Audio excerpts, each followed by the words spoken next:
Hey, Ringworm, what do you say we take a trip back to the year 2000? What are we drinking today? Today we're drinking Strawberry Shortcake by Barntown Brewery. It's a pastry kettle sour brewed with strawberries, graham, vanilla, cake, and milk sugar. Sounds delicious. You know the drill. Make sure you hit that subscribe button and ring that bell icon so you never miss an upload. And sit back, relax, pour yourself a beer if you care to, and let's travel back to the year 2000.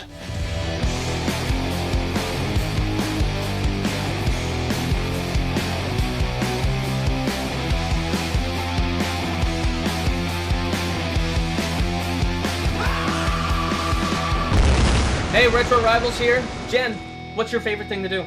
Boy, do I ever love to grab myself a beer and watch Gaming Off the Grid.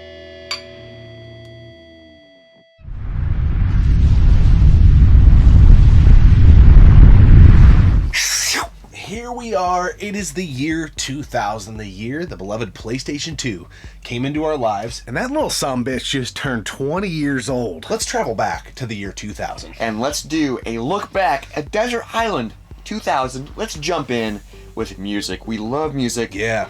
Man, 2000 was a weird time for music. I got a couple honorable mentions, and this might show how young I am, but like No Strings Attached and Sync.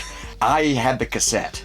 It was awesome. Dude, don't laugh. And then Oops, Okay. I Did It Again, Britney Spears. Oh. Man, she was on fire. She was a Abraham Lincoln. Those are two honorable mentions for me. I'm not going to let you know what my final pick is until you give me some honorable mentions. Well, this was a fun time in music again. It was a big transition. There's some stuff that I was listening to that I'm not even, super proud to say, but I remember Chocolate Starfish and the Hot Dog Flavored Water Dude, from Limp Bizkit what came a out. funny name of an album. Yeah, like those first three Limp Bizkit records, there's some funny stuff on them, but man, they really do capture that time. It was really in a transition period. It was trying to come out of that, kind of that grunge alt movement, which got a little overbearing towards the tail end of the 90s, and you had some stuff coming out that was pretty fresh and raw, Korn, things like that. That stuff has always felt dirty to me. It's just like dirty rock. Yeah. But I enjoy it. And I really liked Kid A from Radiohead. I believe that came out this year. Just a strange record and conceptual record for them. I didn't like it that much at the time. But looking back, man, I really do like that record.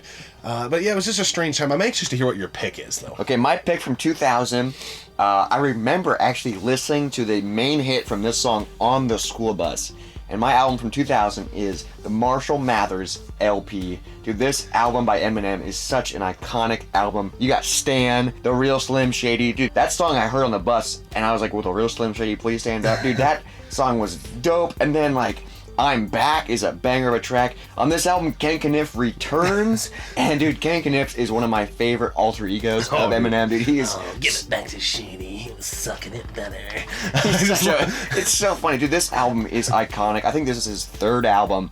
And it's such a great album. I'm actually looking for this album on vinyl. So that's my goal eventually. That's a great pick. Yeah. That is a great pick, and it really does capture. It's weird that you were listening to that because I was listening to it. I remember exactly when that record came out. Somewhere right around here, I would have had to have been when the Californication came out, the Red Hot Chili Peppers. I think it was around this time. It had to have been because I remember me and a neighbor friend were really listening to that record and this record kind of simultaneously. But nonetheless, it's a great pick, and possibly his greatest work today. So it's really good. It's really good. And man, every time I listen to Stan, it's a great song, but it kind of makes me uncomfortable. Yeah, it's a strange song. And another weird part about that time frame is things were being said and done in music that I almost feel were like pushing the boundaries of what could even happen today. I feel like social media would light that album up today. Oh, they would hate Twitter would, the funhouse mirror that is Twitter, would just distort it, blow it out of proportion, and it's a unique album. I think it really holds a cool place in time.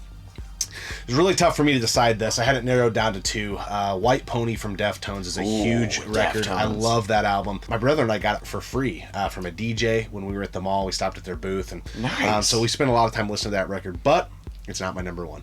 My number one is Rated R by Queens of the Stone Age. Yes, dude, I'm a huge fan of Queens of the Stone Age. I feel like that album gets overlooked a lot. I feel like in the retrospect it does, because I feel like Songs for the Deaf, Songs for the Dead, I forget the exact title of the album, but kind of is when a lot of people really found out about Queens of the Stone Age. So I feel like their self-titled album before this, and then this one, maybe gets kind of washed out a little bit, but man, this album is so good, and it has a very strong presence from Mark Lanigan on the record, which is awesome. I love his voice. Yeah, I do too. His voice on Into the Fade is just just unbelievable. He's just got that voice of a guy that's been on the road and just freaking really weathered those vocal cords, and you can just hear the years in his voice, and I love it. It's a great record. I love this record, but to be honest, I don't know the names of the tracks as much as I do other Queen's albums, but every time I click on a song, I'm like, dude, okay, I know this song. This song's a banger. So they've always kind of been like this with their song titles, that they don't always...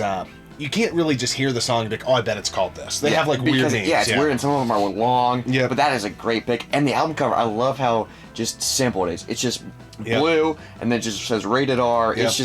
That's a great pick. And Queens, man, I can listen to them 24/7. Yeah. They are so good. It is a great record for sure. So that's my number one. Let's go into movies now. Music's a huge part of our life, but we both like movies as well. Yep. Who doesn't like a good movie? I actually, growing up, wanted to be a film director. So I love movies a lot, which is weird. Some honorable mentions from this year. Movies were in a weird time too. I feel like 2000s was just a weird year too. So you got Gladiator, that's a huge movie. Castaway, Tom Hanks, you know. Yeah. He was doing great. Then you got Meet the Parents, dude. Ben Stiller, dude. It's crazy that was the start of like, what is there, 3 to 4 of them now? Yeah. Which is just. They got more and more ridiculous. Yeah. But that movie was great. X-Men came out. Yep. The original OG X-Men. Scary movie. The parody movie started in 2000. Yep. Requiem for a Dream. Oh, Requiem for a Dream. Perfect Storm. Yep. That's a great storm movie. I still want. That movie still. Every time I watch it, I know what happens, but I'm on the edge of my seat. Yeah, it's so intense. But my pick from 2000 has to be Almost Famous. Dude, this movie. Something about it, I didn't watch it till I was in high school, so it was obviously way later than 2000, but when I watched it, I was like, dude, this is cool, because it's like an older styled movie, like it's in the 70s or 80s, I think. It's about this 15-year-old kid that writes an article for Rolling Stone, and he gets put out on the road with a band. As a musician, it was just cool, and the soundtrack's great. It's just kind of like a feel-good coming-of-age story, but also there's drama. Dude, it's such a good movie. I've seen this movie one time, and it was probably back in 2000. It's maybe 2001. Something about it, dude. The first time I watched it, I was like, dude, I love this. Yeah. I just love the vibe of it. It's such a good movie. It's a good pick, man. I agree with you that movies were in a strange place. I feel like there was a lot of things in music and in film that were trying to be progressive, trying to seem like the next millennium. Right? It would kind of seem forced a little bit. It was in the next, Yeah, so there's a lot of weird stuff, but mine is, it's a Jim Carrey movie. I love Jim Carrey. Me, Myself, and Irene is one of my favorite Jim Carrey movies ever. There's so many things that are said and done in that movie that I quote all the time. Like, when that dude, I think it's when he throws the cigarette butt and he goes, hey, ringworm. I mean, who calls somebody ringworm? Dude, I kind of feel like this movie was based on how Jim Carrey acts. Yeah, because it's hilarious. He does such a good job at being just a crazy person. Yeah, it is so funny, and there's just so many things, you know. Like his girlfriend at the beginning of the movie gets knocked up by a midget that's a black guy that's a limo driver. I mean, like that it's unbelievable. Yeah, they were just like, hey, how can we make this just ridiculous? And he snaps, dude. He can't take any more.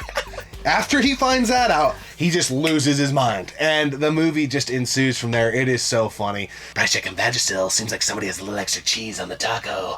I mean, that stuff, I can't get enough of it.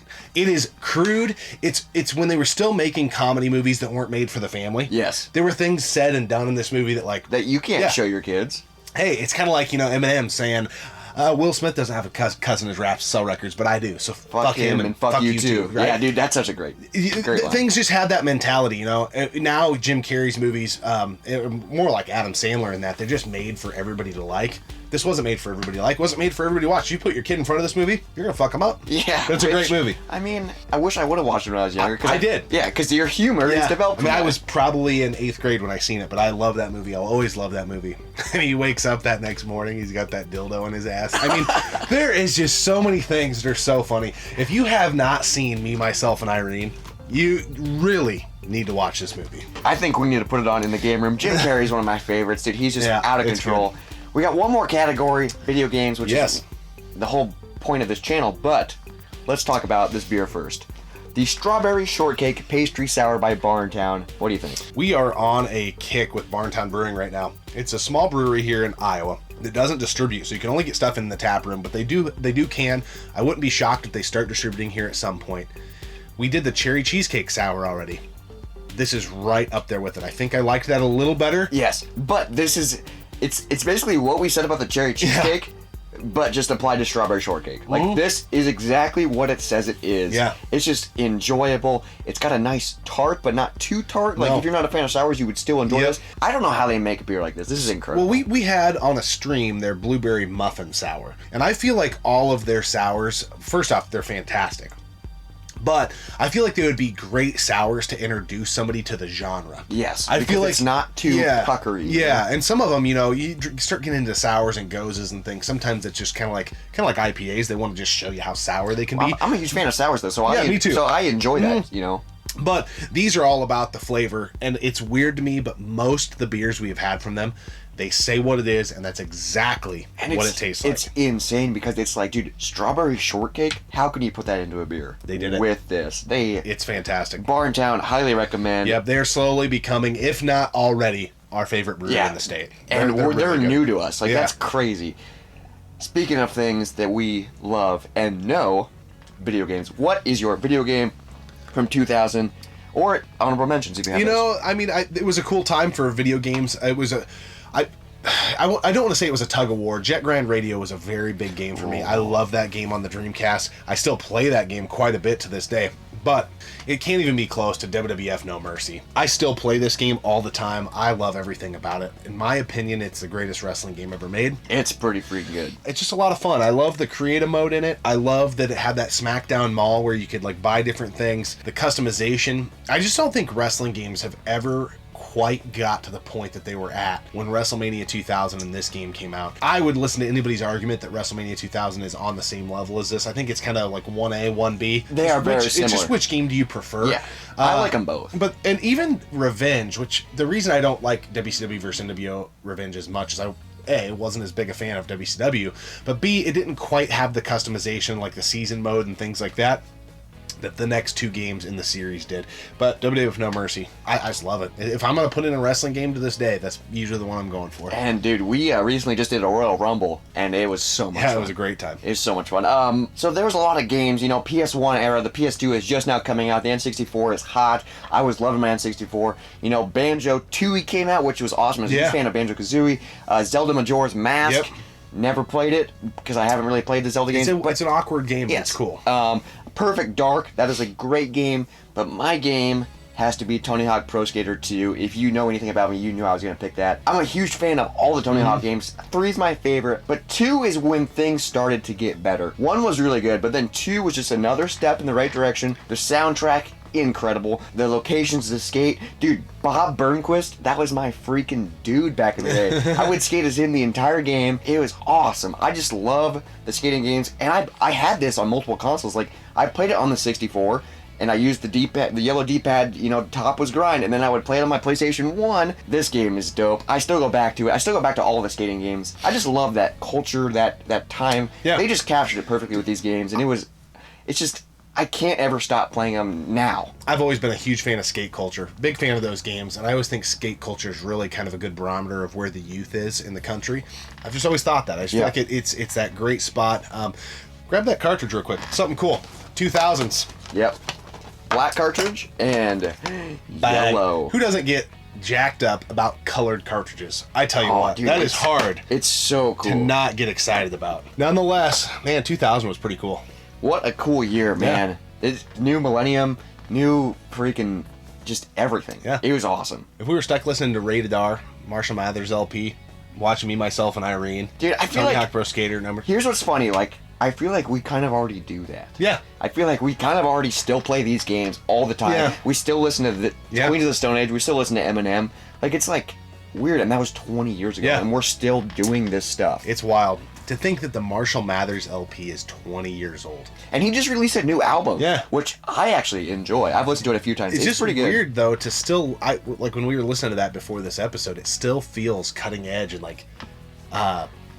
I don't know. It almost seems like when I hear this stuff, I'm like, man, how do you get away with that? Well, yeah, dude. So I was listening to Slim Shady, I think, on the radio, and the radio version of that song is way different. It's hilarious. Dude, and it's like, what? It's comical. Not even close. Yeah. Anyways, that's it. That's the trip back. We are going to get in the old sailboat and head back to 2020, but 2000 was an awesome year. It was. Cheers to that. We always appreciate you guys tuning in and subscribing to the channel. Keep gaming, keep drinking. We'll see you next time, right here on Gaming Off the Grid. Hey, ringworm. Hey, hey, ringworm. That's gonna be it. And sit back, relax, pour yourself a beer if you care to, and let's put a Okay. Let's pull a lullaby. And what are we drinking today? Today we're drinking Strawberry Shortcake by Barntown Brewery. It's a pastry paper. Ring that bell icon so you never miss an upload. And sit back, relax, pour yourself a beer. Okay. I got beer on me. Did you? Yeah. How? I don't know, it flew out.